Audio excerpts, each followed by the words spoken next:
Hello friends, आज की कहानी है चोर और राजा। लेकिन उससे पहले यदि आप मेरे चैनल पर पहली बार आए हैं तो प्लीज़ मेरे चैनल को सब्सक्राइब जरूर कीजिएगा। कहानी पसंद आए तो उसे ज़्यादा से ज़्यादा लाइक एंड शेयर कीजिएगा। इसी ज़माने में एक चोर था। वह बड़ा ही चतुर था। लोगों का कहना था कि वह आदमी की आंखों का काजल तक उड़ा सकता था।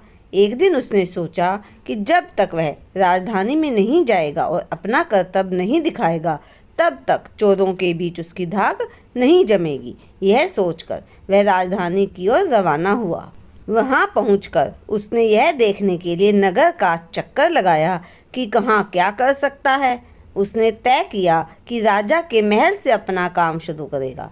राजा ने रात दिन महल की रखवाली के लिए बहुत से सिपाही तैनात कर रखे थे। बिना पकड़े गए परिंदा भी महल में नहीं घुस सकता था। महल में एक बहुत बड़ी घड़ी लगी थी जो दिन रात का समय बताने के लिए घंटे बजाती रहती थी। चोर ने लोहे की कुछ कीलें इकट्ठी की और जब रात को घड़ी ने 12 बजाए तो घंटे की हर आवाज़ के साथ वह महल की दीवार में एक एक कील ठोकता गया। इस तरह बिना शोर किए उसने दीवार में 12 कीलें लगा दी। फिर उन्हें पकड़ पकड़ कर ऊपर चढ़ गया और महल में दाखिल हो गया। इसके बाद वह खजाने में गया और वहां से बहुत से हीरे चुरा लाया। अगले दिन जब चोरी का पता लगा तो मंत्रियों ने राजा को इसकी खबर दी। राजा बड़ा हैरान और नाराज हुआ। उसने मंत्रियों को आज्ञा दी कि शहर की सड़कों पर गश्त करने के लिए सिपाहियों की संख्या दुगनी कर दी जाए और अगर रात के समय किसी को भी घूमते हुए पाया जाए तो उसे चोर समझकर गिरफ्तार कर लिया जाए। जिस समय दरबार में यह ऐलान हो रहा था, एक नागरिक के भेष में चोर मौजूद था। उसे सारी योजना की बात का पता चल गया। उसे फौरन यह भी मालूम हो गया कि कौन से 26 सिपाही शहर में गश्त के लिए चुने गए हैं। वह सफाई से घर गया और साधु का बाना धारण करके उन 26 सिपाहियों की बीवियों से जाकर मिला। उनमें से हर एक इस बात के लिए उत्सुक थी कि उसका पति चोर को पकड़े और राजा से इनाम ले।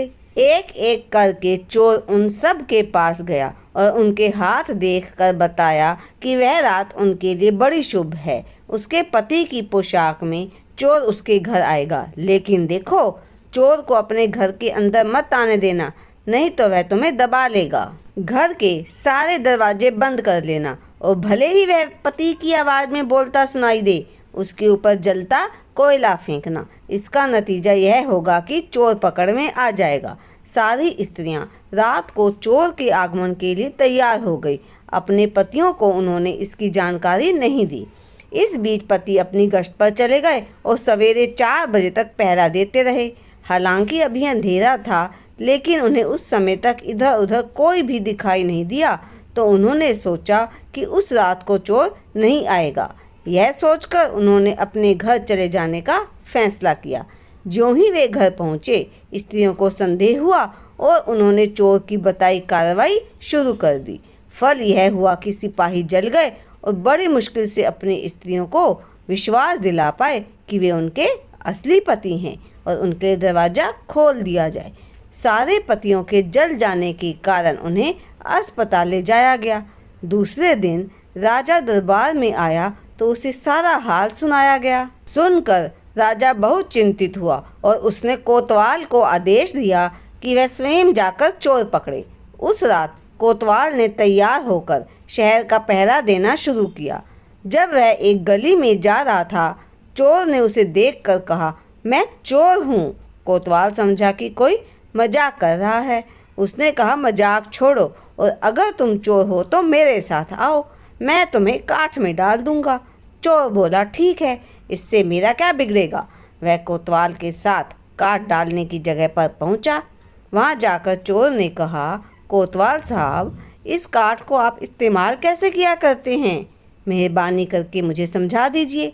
कोतवाल ने कहा, तुम्हारा क्या भरोसा, मैं तुम्हें बताऊं और तुम भाग जाओ तो?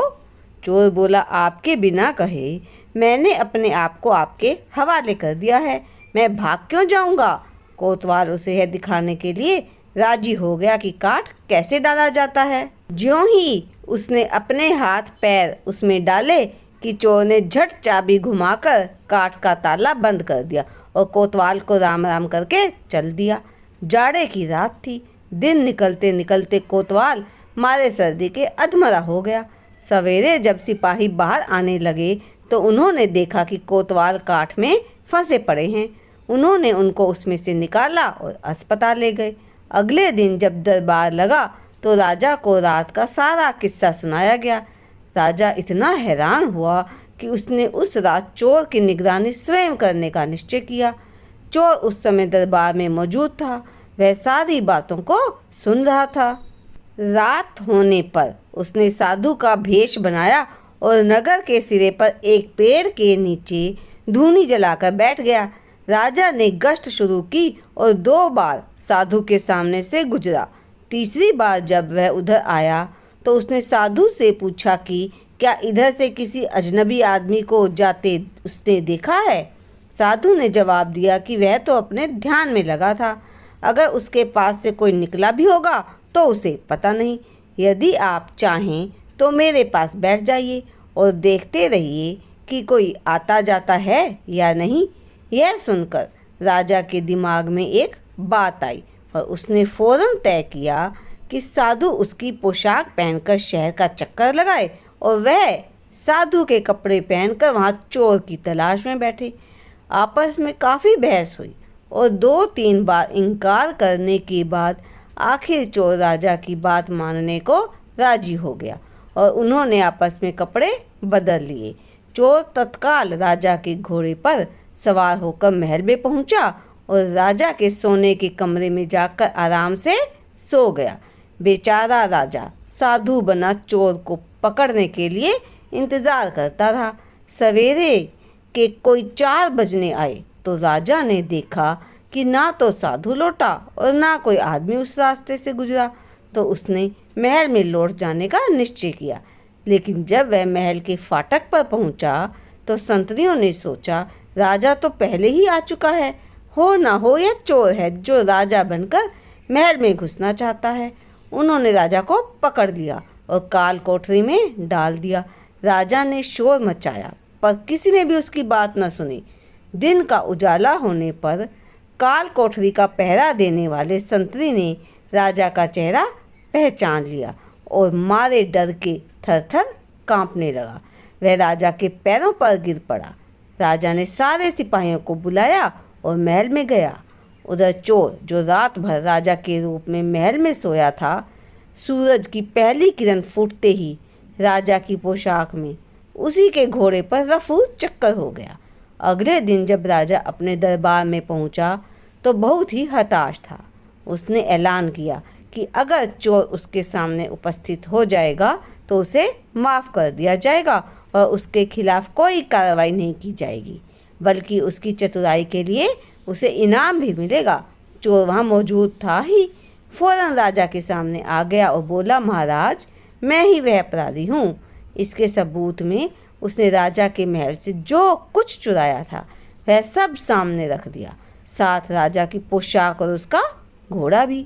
राजा ने उसे गांव इनाम में दिए और वायदा कराया कि वह आगे से चोरी करना छोड़ देगा। इसके बाद चोर खूब आनंद से खुशी खुशी रहने लगा।